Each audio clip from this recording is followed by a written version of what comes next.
ఇగో ఈ ముచ్చటిన్నరా నందమూరి నటసింహం బాలకృష్ణ వారసుడు మోక్షజ్ఞ తెలుగు చిత్ర పరిశ్రమల అడుగు పెడుతున్న సంగతి మనకి ఈ పాటికే తెలిసిన విషయమే.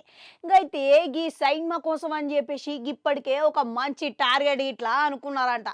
ఇక మరో 3 నెలలల్లా ఈ సైన్మా షూటింగ్ గిట్లా షురు కాబోతున్నదని గిటివలనే మన బాలకృష్ణ చెప్పకనే చెప్పిండాయో ఓ ఇంటర్వ్యూలా. గైతే గీ సైన్మాని ఎవరు తెరకెక్కించబోతున్నారు అనుకుంటున్నారు, ఇంకెవరో కాదు, అనుమానంతటి సైన్మాతోని బ్లాక్ బస్టర్ హిట్ అందుకున్న ప్రశాంత్ వర్మ అంట. ఇక ప్రశాంత్ వర్మ అంటే వాయమని ఆయన దునియానే అలాగుంటుందంట. కనుక ఒక సూపర్ హీరో కథతోని ఆయన సిద్ధంగా ఉన్నాడంట.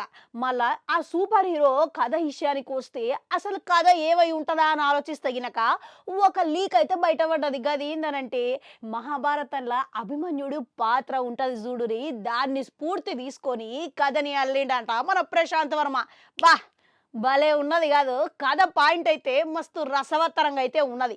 అయితే గీ పాటికే మన 6వ తారీఖున ఇప్పటికే ఈ సినిమా అధికారికంగా ప్రకటన ఇట్లా చేయబోతున్నారని సమాచారాలు అయితే వినబడుతున్నది. ఇక దానికి సంబంధించిన పనులు ఇట్లా ఇప్పుడు జరగబోతున్నాయంట. అయితే రామకృష్ణ స్టూడియోస్లోనే ఈ సినిమా ప్రారంభ మహోత్సవము ఘనంగా జరగబోతున్నదంట. అయితే వీలైనంత తొందరగా షూటింగ్ పూర్తి చేసుకొని మస్తు వేగంగా విడుదల చేయాలని ప్రశాంత్ వర్మ ప్లానింగ్ ఇట్లా చేస్తున్నాడంట. సుషిరాయిగా ఆయన దిమాక్లా ఏ విధమైన ప్లానింగ్ ఉన్నదనేది, అందుకనే గంత మంచి సక్సెస్ల సినిమాలు తీస్తున్నాడు గినక. ఇప్పుడు ఈ ప్లానింగ్ అనేది ఎట్లా చేయాలనేది సోచాయిస్తే గినక ఇక ఎప్పుడైతే అధికారిక ప్రకటన చేస్తారో ఇక ఆ రోజే విడుదల డేట్ ఇట్లా ముందుగానే కన్ఫర్మ్ చేస్తాడంట. ఇక చూసిర్రా ఇక ఎంత ముందు చూపు ఉన్నదనేది. ఇక 2025ల దసరాకి కానుకగా ఈ సినిమా విడుదల చేస్తామని చెప్పే అవకాశం ఇట్లా ఉన్నది అని ఇండస్ట్రీ వర్గాలలో టాక్లు అయితే వినబడుతున్నాయి. మళ్ళీ దాంట్లో ఎంత అధికారిక ప్రకటన ఉన్నదో అనేది మనకి తెలియకపాయే. అయితే ప్రశాంత్ వర్మ ఇక ఏడాదిలోనే ఇక సినిమా పూర్తి చేసి ప్రేక్షకుల ముందుకు తీసుకొద్దామని అనుకుంటాడు. గిట్లా ఎట్లనో ఏడాది సమయం ఉన్నది. గిట్లా 6 నెలలేమో సినిమా షూటింగ్ పూర్తి చేసుకొని మరో 6 నెలలు దానికి సంబంధించిన పని అంతా పూర్తి చేసుకోవచ్చు, ఆ సమయం సరిపోతుందని అనుకుంటున్నాడంట. ఇప్పుడు ప్రశాంత్ వర్మ మోక్షజ్ఞ తీయబోయే సినిమా మీద బాలయ్య అభిమానులు ఇట్లా మస్తుగా కుతూహలంగా ఎదురు చూస్తున్నారంట.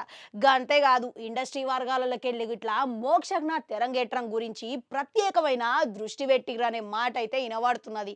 ఇక చూసిరా ఈ సినిమా తర్వాత మరో 3 దర్శకులు ఇట్లా లైనప్ లో ఉన్నాడంట ఈయనతోని సినిమాలు తీసేటందుకు. ఇక చూసిరా ఇదంతా బాలయ్య బాబు శరవే అని చెప్పుకోవాలి, ఎందుకంటే వారసుడు గట్లా.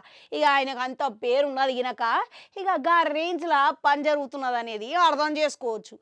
అయితే ఇప్పుడు ప్రశాంత్ వర్మ తర్వాత తీయబోయే దర్శకుడు ఎవలా అని ఆలోచిస్తే బాలయ్య బాబు బోయపాటి సీనుతోని ఒక మాస్ యాక్షన్ కథ కొడుకుతోని ఇది ఏపియాలని అనుకుంటున్నాడంట. గది ఇట్లా ఇప్పుడు అఖండ సినిమాతోని మస్తుగా బిజీగా ఉన్నాడు. ఇక ఆ సినిమా అయిపోయిన తర్వాత ఈ సినిమా పెట్టుకునే అవకాశాలు ఉన్నాయని బాలయ్య అభిమానులు ఇట్లా చెప్పుకుంటున్నారు అనమాట. ఇక ఈ ముచ్చట పక్కకు ఉంచితే గినక ఇప్పుడు ఎన్టీఆర్ కుటుంబంలో చూసుకుంటే మనం ఎన్టీఆర్ ఇమేజ్కి దగ్గ ఇవ్వలేని ఉన్నారనంటే జూనియర్ ఎన్టీఆర్ వారసుడే ఉన్నాడని చెప్పుకోవాలి. ఎందుకంటే ప్యాన్ ఇండియా రేంజ్లో దూసుకోబోతున్నాడు గినక. ఇప్పుడు ఎన్టీఆర్కి అసలు ఎన్టీఆర్ దగ్గరికి పోవడంటే జరంత కష్టమా అని చెప్పుకోవాలి. చాలా కష్టపడితే గిట్లా గస్వంటి పేరు ప్రఖ్యాతలు రావు. అందుకని ఎన్టీఆర్ దగ్గరికి పోయి అందుకోవాలన్నది ఇట్లా మోక్షజ్ఞ అసలు నెరవేరుస్తాడా అనే సందేహం మాత్రం చాలా మందిలోనే ఉన్నది. ఇక మీ గిట్లా ఏమనిపిస్తున్నది చెప్పురి. ఈ ఎన్టీఆర్ ఇమేజ్ అంతా కాకపోయినా కాస్తో కూస్తో ఈయన గిట్లా పేరు ప్రఖ్యాతలు ఇండస్ట్రీలా సంపాదించుకుంటారంటారా? కామెంట్లలో కామెంట్ పెట్టురి. అట్లా గంటుంటారు, అది కూడా నొక్కురి మళ్ళొస్తా.